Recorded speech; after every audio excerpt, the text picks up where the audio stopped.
This is the lobby or main level before any change. The two chairs there, the Vita Rush vending machine, the desk, and the bit of artwork that stretches up with the elevator and the cosmic cube right in the center. I only made a couple of small changes to the first floor lobby since I liked it so much. I added a small coffee table between the two lounge chairs with a couple of the stickered tile pieces, and I thought it was kind of funny to have the news article asking who is the Iron Man right next to the magazine about Tony Stark. This is the second level before any change. Bit of glass down there, the deployment of Tony's remote suit, med lab at the back, but also with some Iron Man scans and one of the power stones, and then the catwalk with Jarvis and Ultron duking it out. I made major modifications to the second floor as I wanted it to look more like a laboratory. So we have a bunch of different science stations. Some of them are obscured by this bridge, which I'll take out in a second. But on the side here, we've got a Ant-Man workstation. So it's got the two vials, one of which has the sticker from the set with the PIM particles on it. And then it uses this molecular DNA looking computer screen, like he's analyzing the particles, a little computer kiosk there, and when the Ant-Man suit to look like he's kind of working on it or making modifications. On the other side, we have a lab station analyzing the Tesseract or Cosmic Cube with the Space Stone inside. And so I use that computer screen to look like they're kind of scanning it and analyzing it. And then I thought it would make sense to have the wormhole generator kind of sitting next to it like it's something that they're developing, since it really is only appropriate on the roof for the particular scene when they're activating the portal, and otherwise I wanted a place to keep it. It's very easy to pop the bridge off, and with that removed, you can now see the nano gauntlet at the back with them adding the power stones that they have collected so far. And you can see the little holographic screen there is analyzing the glove as it would relate to the Iron Man suit. So I thought that was a good sticker to put there. And then in the far corner, borrowing the design from a Guardians of the Galaxy set, we have them opening up the orb with the power stone inside. It's a little difficult to see from this angle, but you can kind of catch it there. And it's got that device that looks very similar to what the collector used to open up the orb and reveal the power stone. The nice thing about these workstations is that they can easily pop off since they're just on a jumper tile, so they can be rearranged, removed, or changed just to reflect different elements of the story. And then here we have Vision's cradle. So that was a design that I developed my own. Lego has made versions of the cradle, which I just didn't think reflected how it looked in the movie. So this can pop right up, and then you have Vision inside being created. And so that can be added or removed in the laboratory as desired, depending on what kind of story is happening. The third level before any modification is Tony's lab. You have some holographic displays there. You've got a remote arm, a Roxxon canister of some kind, some tools, and a little workbench with an arc reactor. I think the modifications I made to the third level are my favorite.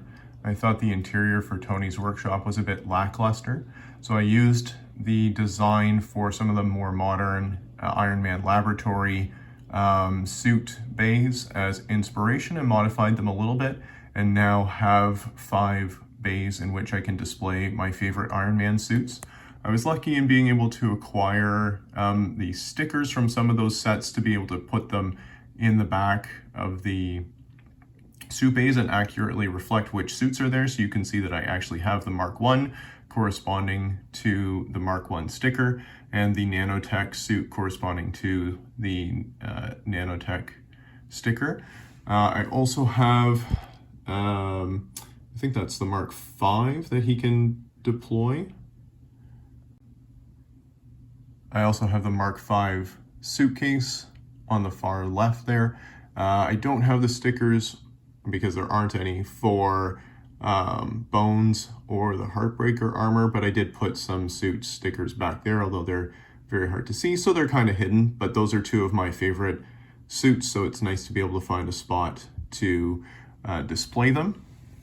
I have a little workshop here, so we've got the damaged suit from the set itself here on a little bracket to show that Ironman's working on repairing it. And we've got the arc reactor and a little Ironman minifigure. And I moved this work terminal over to this side, which is a little bit difficult, just raising the arches enough to make that happen, but was able to do it. And then we've got the display for Pepper's rescue suit here. We've got the leg component there just kind of resting, and then the blueprints for Ultron as a little Easter egg, and then one of the automated arms here helping Iron Man have a sip of coffee. So overall, very pleased with the changes that we were able to make here. The fourth level before any modification is the container cell for Loki, which doesn't actually ever appear in the tower, and the Arnim Zola computer with a news article, Who is the Iron Man? The fourth level didn't feel authentic at all with the prison bay, as that does not appear in Avengers Tower in any of the scenes, nor really does this, but I did think it made sense for them to have kind of a conference room / armory where they can meet and plan their missions and get ready.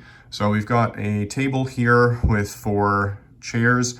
We've got some holographic displays kind of prepping their mission, showing that Natasha's getting the Quinjet ready, or maybe is en route on a mission, and then their search for Loki, trying to locate where he is so they can apprehend him.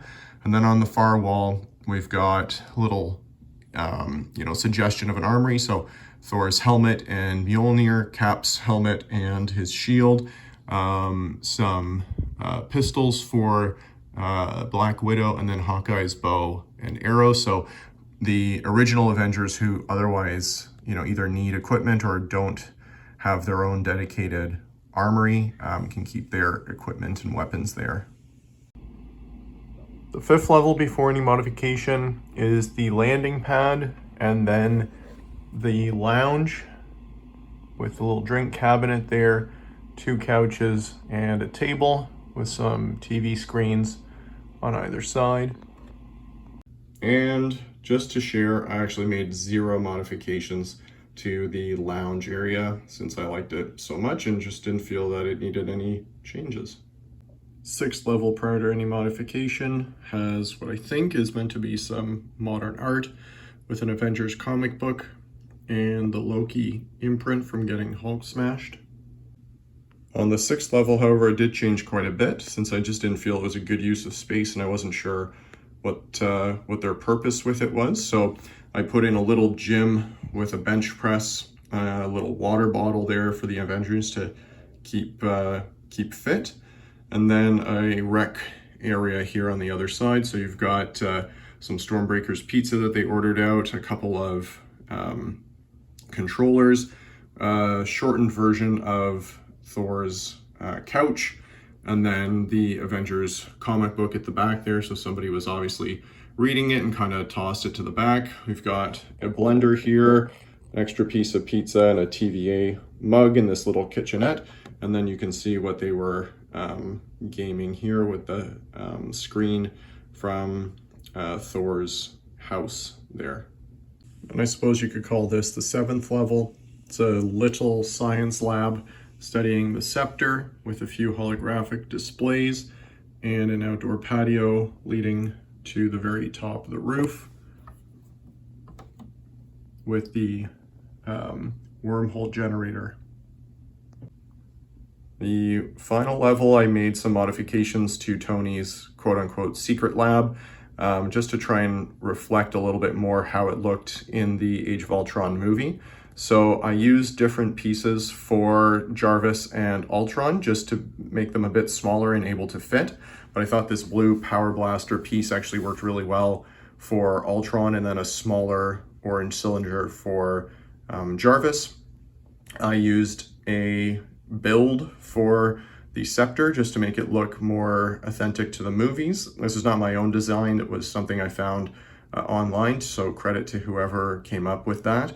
And then it's got its upright kind of holographic holder there. I've got a couple of holographic tile pieces. The Ultron project is from one of the older Avengers Towers, but the other two stickers are from this Avengers Tower set. And then you've got ones up there too showing Ultron and Jarvis kind of in combat. The final modification to share is that having taken out the tile piece that shows Loki's imprint after being smashed by the Hulk, I needed another place to put it. And I thought it would be kind of funny to have it actually on the sidewalk right next to the memorial, as if somebody just didn't bother to fix it after it happened. So that's where it ended up. So those are the modifications that I made to the interior of my Avengers Tower, and I'm very pleased with the results. But let me know what you think in the comments, and if you have any other suggestions on how it could have been modified. Thank you for checking out the video. Have a good one.